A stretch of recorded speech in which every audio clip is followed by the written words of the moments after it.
Puji Tuhan, selamat pagi. Senang kita dapat jumpa lagi dalam acara doa pagi. Kita mengucap syukur kita ada dalam keadaan tubuh yang sehat karena karunia Tuhan. Kami datang kepadamu Tuhan, mengucap syukur buat hari yang Tuhan berikan kepada kami dengan tubuh yang sehat. Kami dapat menikmati lagi firman Tuhan. Berfirmanlah ya Tuhan Yesus, kami mau terima firman-Mu dan kami percaya Roh-Mu menyertai kami sekalian. Terima kasih, di dalam nama Tuhan Yesus Kristus kami berdoa. Amin. Surat Galatia pasal yang kedua, ayat yang ke-19 dan ke-20. Sebab aku telah mati oleh hukum Taurat untuk hukum Taurat, supaya aku hidup untuk Allah. Aku telah disalibkan dengan Kristus, namun aku hidup. Tetapi bukan lagi aku sendiri yang hidup, melainkan Kristus yang hidup di dalam aku. Dan hidupku yang kuhidupi sekarang di dalam daging adalah hidup oleh iman dalam Anak Allah yang telah mengasihi aku dengan menyerahkan dirinya untuk aku. Puji Tuhan, Rasul Paulus menekankan dalam surat Galatia bahwa tidak seorang pun dibenarkan karena melakukan hukum Taurat, hanyalah karena iman dalam Yesus Kristus. Ayat 16 tadi. Nah, bagaimanakah kita orang berdosa dapat dibenarkan? Yaitu diampuni dosanya. Seorang yang berdosa tidak akan dibenarkan Allah ketika ia melakukan Taurat. Tetapi seorang berdosa dibenarkan Allah ketika ia percaya kepada Yesus Kristus dan menerima Yesus sebagai juru selamatnya. Saudara-saudara, jadi yang pertama tentang keselamatan. Keselamatan dalam Roma 1 ayat 16. Sebab aku mempunyai keyakinan yang kokoh dalam Injil, karena Injil adalah kekuatan Allah yang menyelamatkan setiap orang percaya. Pertama-tama orang Yahudi, tetapi juga orang Yunani. Saudara-saudara, Allah secara cuma-cuma menawarkan hidup kekal dalam Yesus Kristus kepada kita, supaya melalui Yesus Kristus yang adalah jalan menuju kepada Bapa di sorga, satu-satunya jalan keselamatan yaitu di dalam Kristus sebagai jalan menuju kepada Bapa, sebagaimana yang dicatat di dalam Injil Yohanes pasal yang ke-14 ayat yang ke-6. Tuhan Yesus katakan, akulah jalan dan kebenaran dan hidup. Tidak seorang pun yang datang kepada Bapa kalau tidak melalui aku.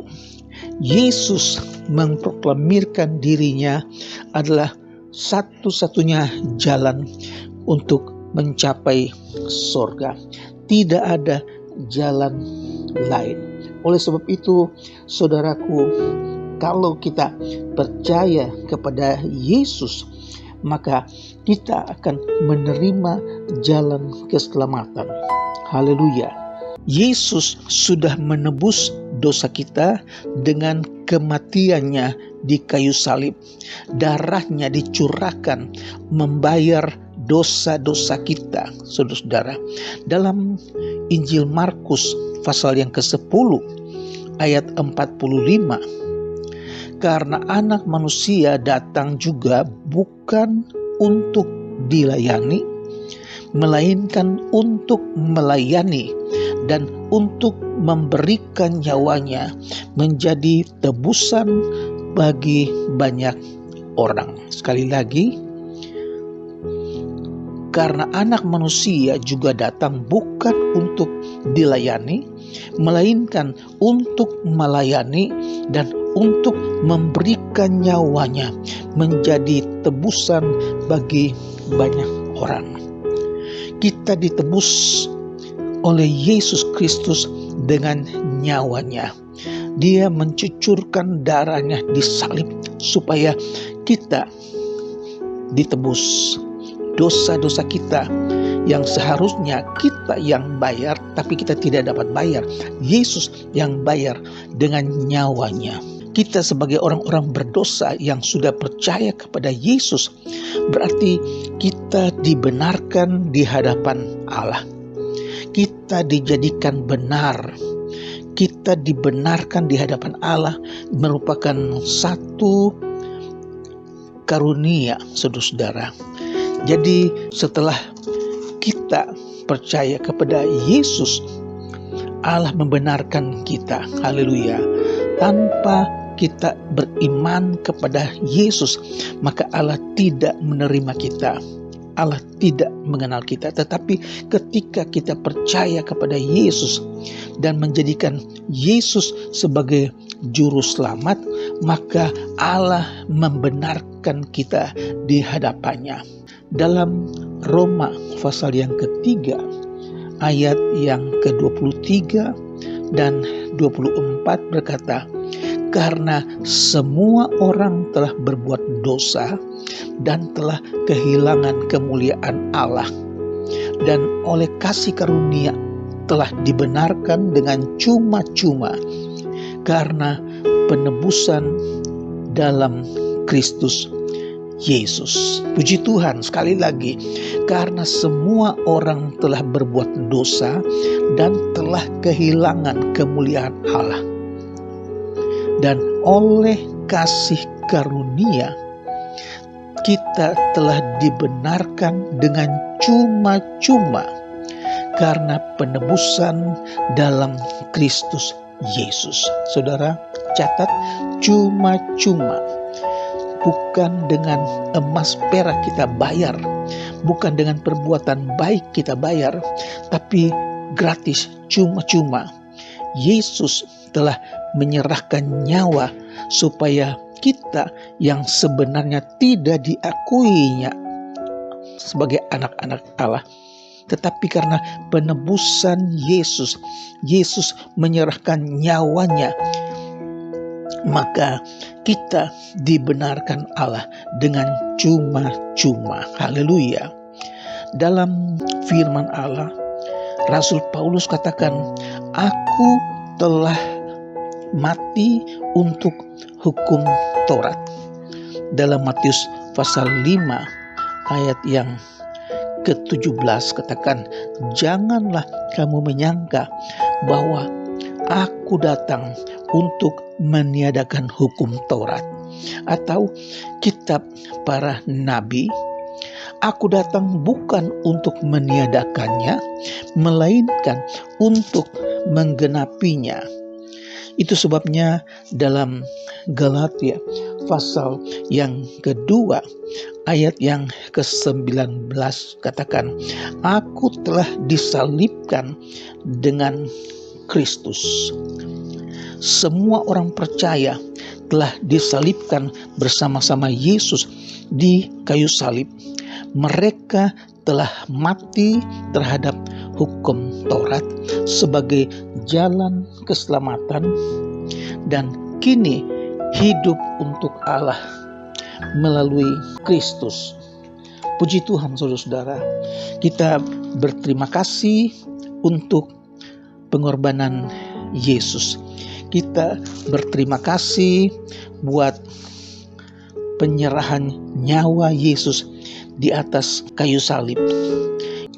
Tuhan kiranya memberkati saudara-saudara sekalian, supaya kita tetap percaya bahwa dengan melakukan Taurat itu tidak akan menyelamatkan.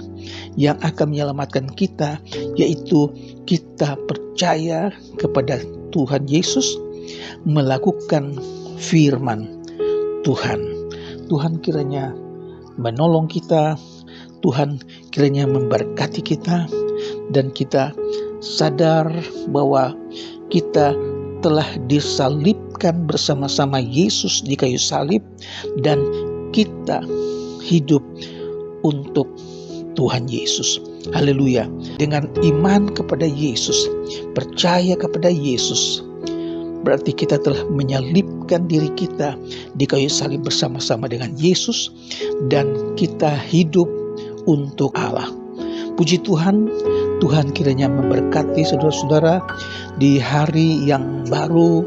Kita percaya Tuhan akan menyertai kita dalam segala aktivitas kita. Tuhan akan tolong apa yang menjadi keperluan kita untuk hari ini. Mari kita berdoa. Bapa yang ada di dalam surga,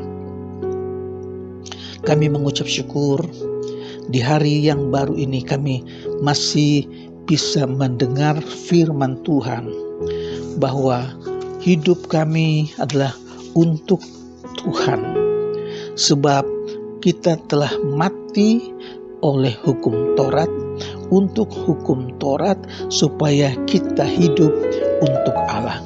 Terima kasih Tuhan, hamba-Mu berdoa buat umat-Mu, mereka yang sedang sakit, baik di rumah maupun dirawat di rumah sakit. Hamba-Mu berdoa di dalam nama Yesus Kristus, kuasa Tuhan, bilur-bilur Yesus menyembuhkan mereka. Tambahkan iman percaya mereka, supaya mereka tidak goyah. Mereka percaya bahwa Yesus sanggup, Yesus menyembuhkan. Terima kasih ya Tuhan Yesus. Terima kasih buat hari yang baru. Hamba-Mu berdoa buat jemaat Tuhan, mereka yang dalam kesukaran. Kiranya Tuhan buka jalan. Apapun yang menjadi masalah mereka, kami percaya Tuhan Yesus, Engkau tidak pernah lupakan janji-Mu. Engkau yang berjanji, Engkau akan menyertai kami senantiasa sampai di akhir zaman. Memberkati umat-Mu yang dalam kekurangan. Tuhan, berikan kecukupan ya Tuhan, biar mereka senantiasa mengucap syukur. Kami berdoa untuk bangsa dan negara kami Indonesia, Bapak Presiden, Wakil Presiden, staf pemerintah. Tuhan Yesus memberkati mereka dengan hikmat yang dari Tuhan. Terpujilah nama-Mu Tuhan Yesus. Kami percaya Tuhan akan menyertai kami sepanjang hari ini. Kami serahkan semua rencana kami di dalam nama Tuhan Yesus Kristus. Haleluya. Amin. Puji Tuhan. Selamat beraktivitas. Tuhan Yesus memberkati. Amin.